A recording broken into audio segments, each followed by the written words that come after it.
Tu es sur le même jugement avec le Ah oui. recul? Oui, sur le caractère, oui, oui, complètement.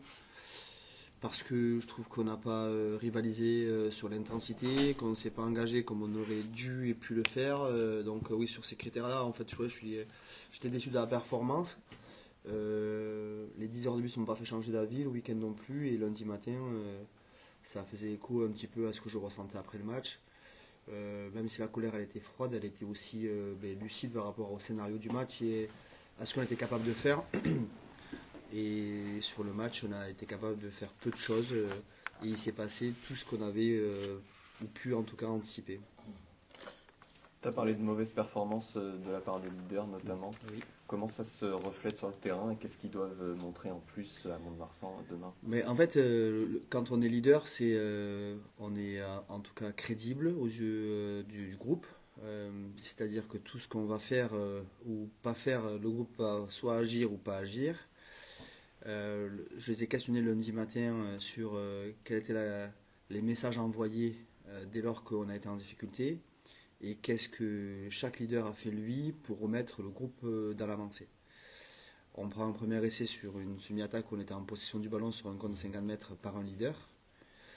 Et moi, ce que j'attends d'eux à ce moment-là, c'est pas qu'ils se disent putain, j'ai fait une connerie, c'est ok, j'ai fait la connerie, mais qu'est-ce que je vais faire ou quel chemin je vais reprendre pour montrer le chemin. Ce qui était bien cette semaine, c'est que Christian Ramos était là aussi. Donc on a discuté mardi avec les leaders à ce sujet-là. On a ouvert le débat et je trouve que là, il y a de la richesse à l'intérieur et il y a de l'échange. Et il faut dissocier la performance du leader et la performance du joueur, même si c'est la même personne. En tout cas, les attendus ne sont pas les mêmes. Et j'ai trouvé qu'au fur et à mesure du match, par des erreurs individuelles de chaque leader, je voyais le joueur qui se mettait en difficulté, mais je voyais le leader disparaître.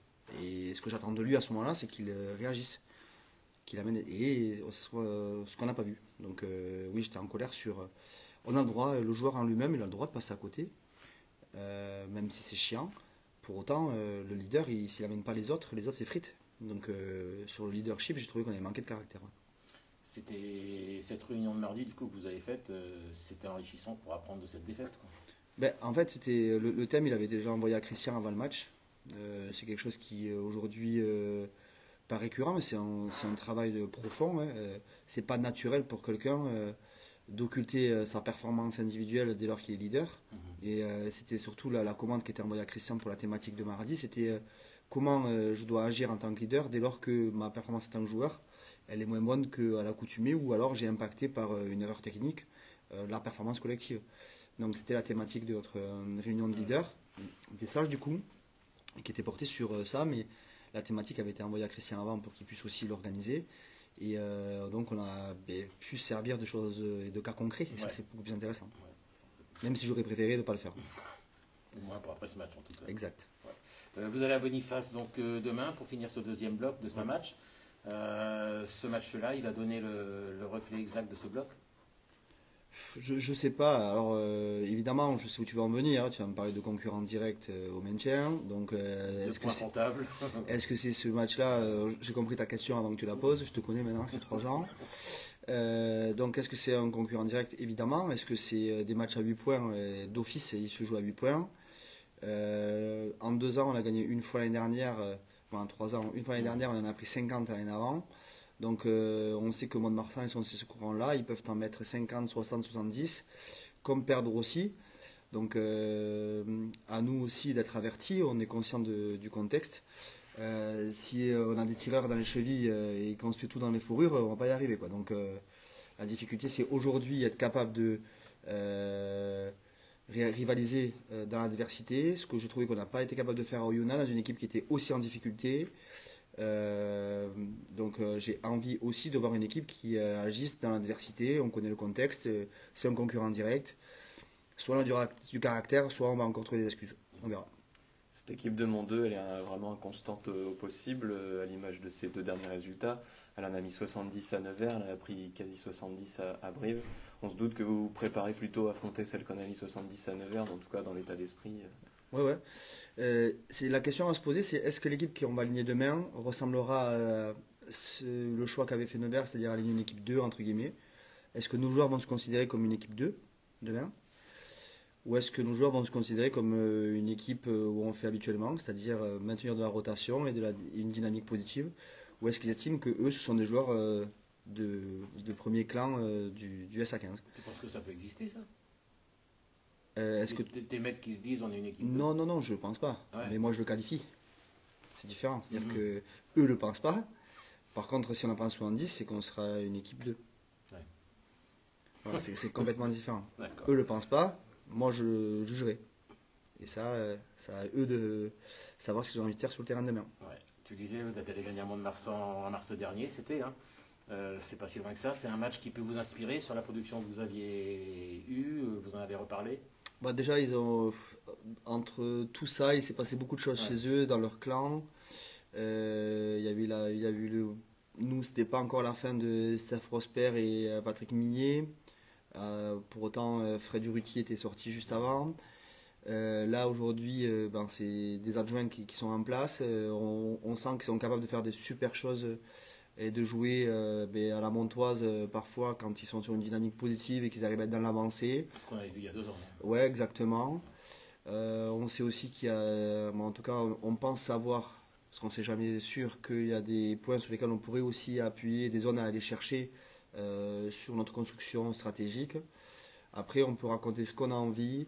Si tu veux pas y mettre le nez dans le bordel, tu peux être le meilleur stratège du monde, mais si tu combats pas, ça ne fonctionne pas. Et la semaine dernière, on pouvait avoir la meilleure stratégie possible.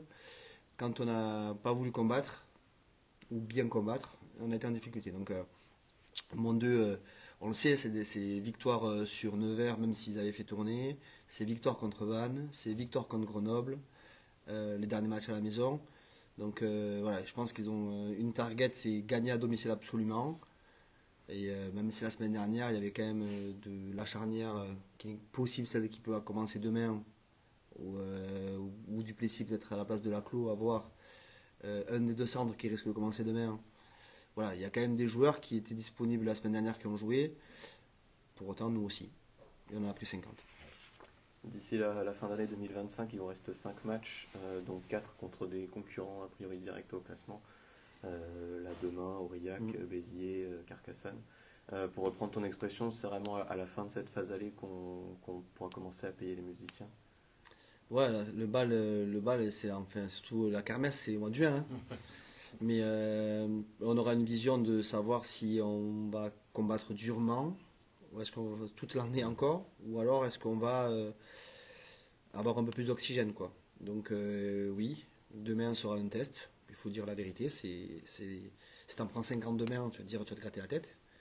On a 4 jours de repos derrière et on va revenir mercredi prochain en disant mais merde, on ressort Aurillac qui va pour à mes yeux combattre dans le même cours que la nôtre.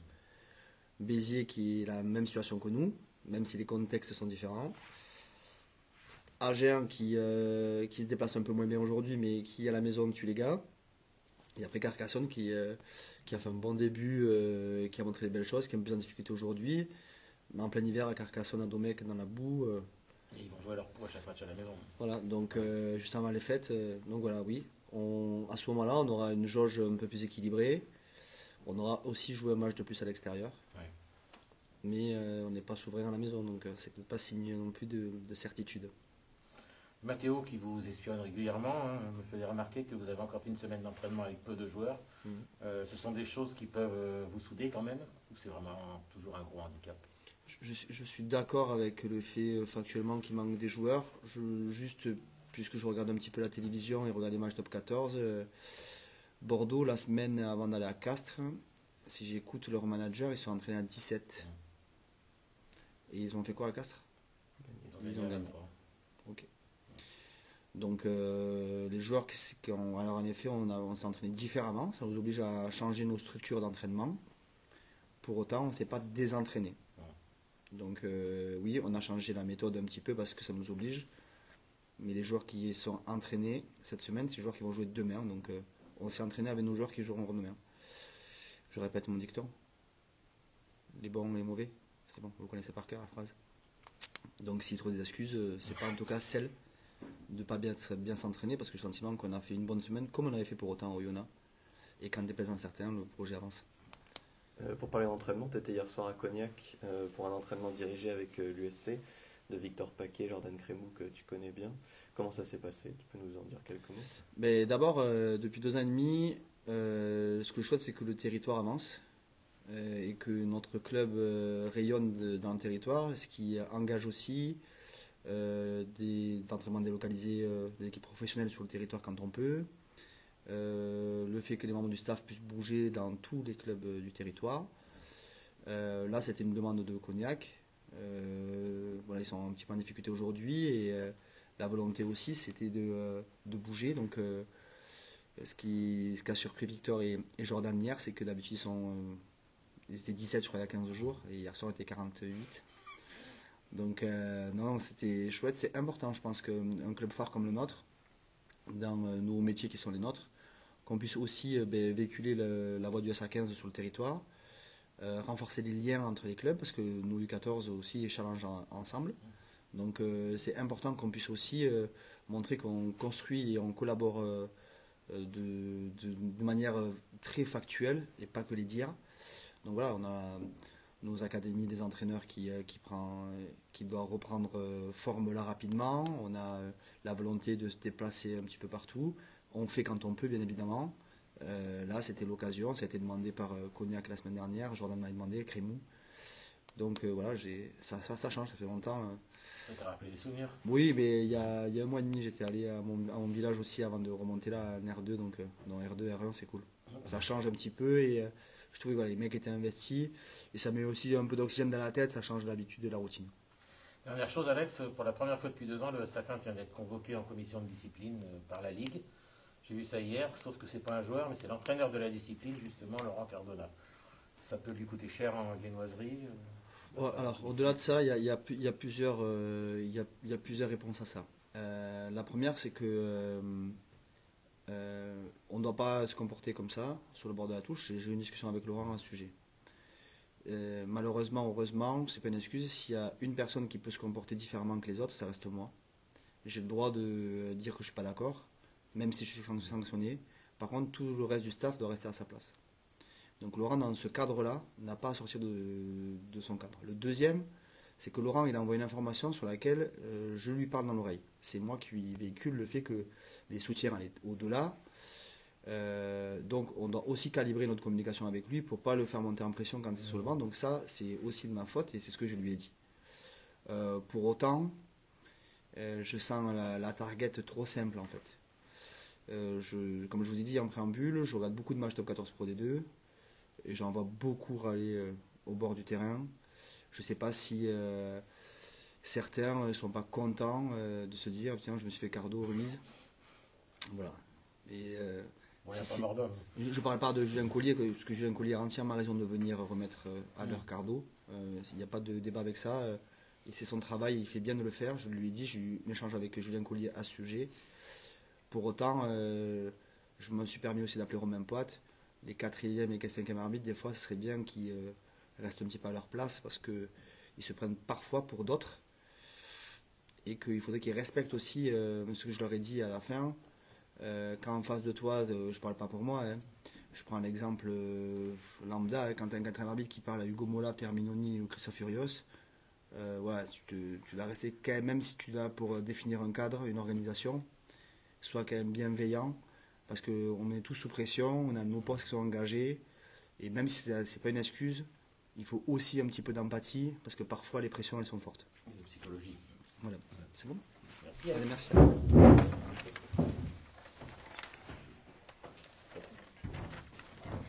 Bonjour. Salut Hubert. Bonjour Robert.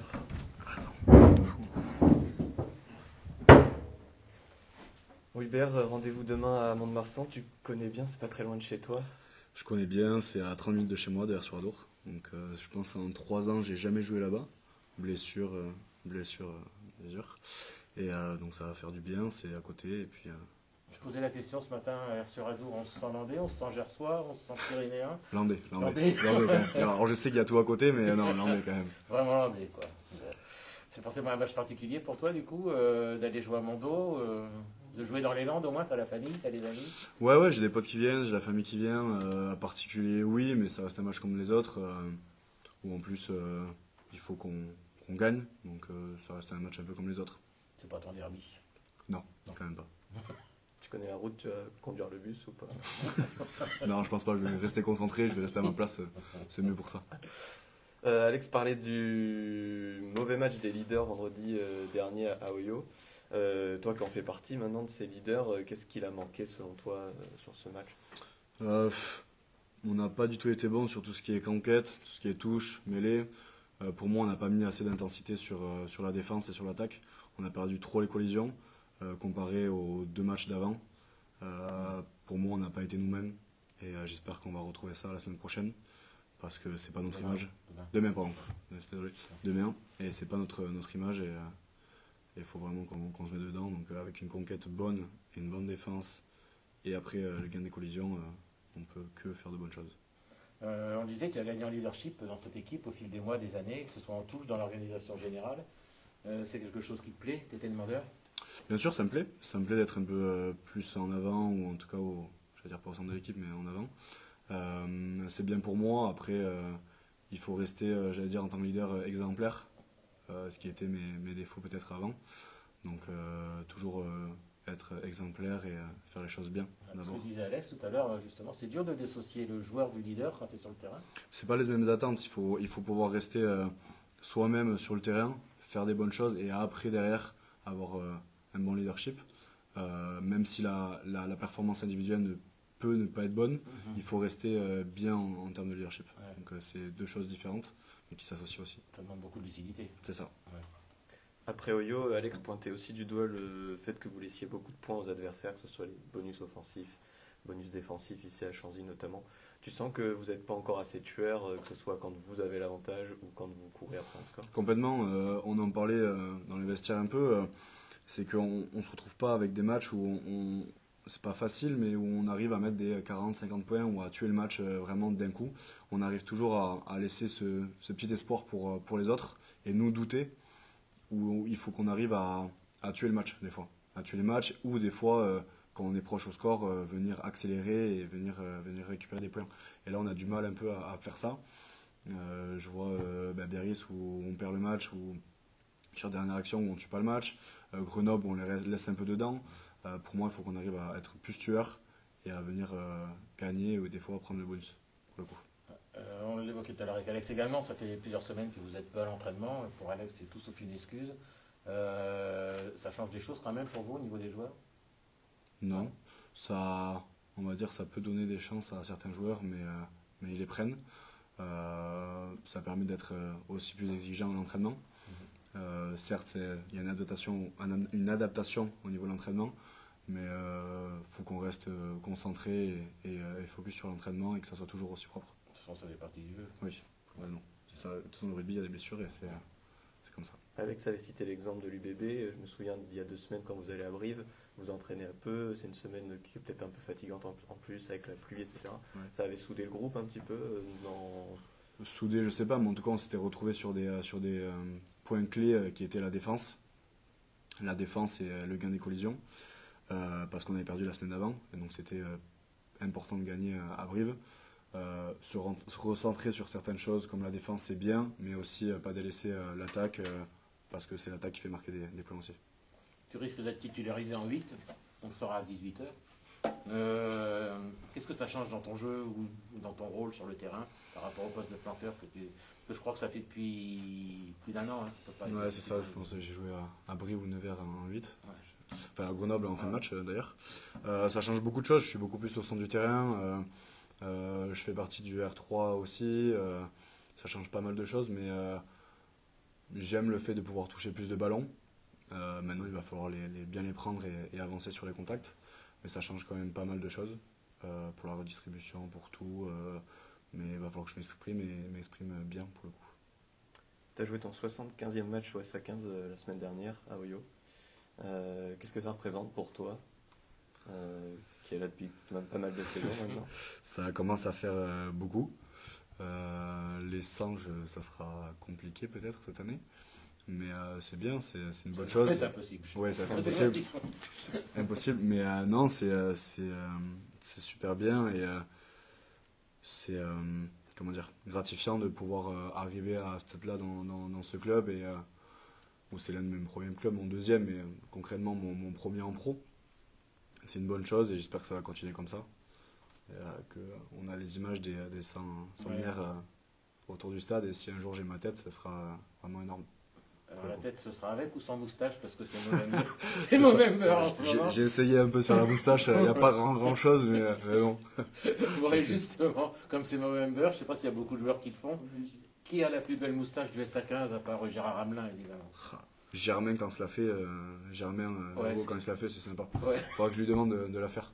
Ça peut être sympa. Bon, mais beau challenge.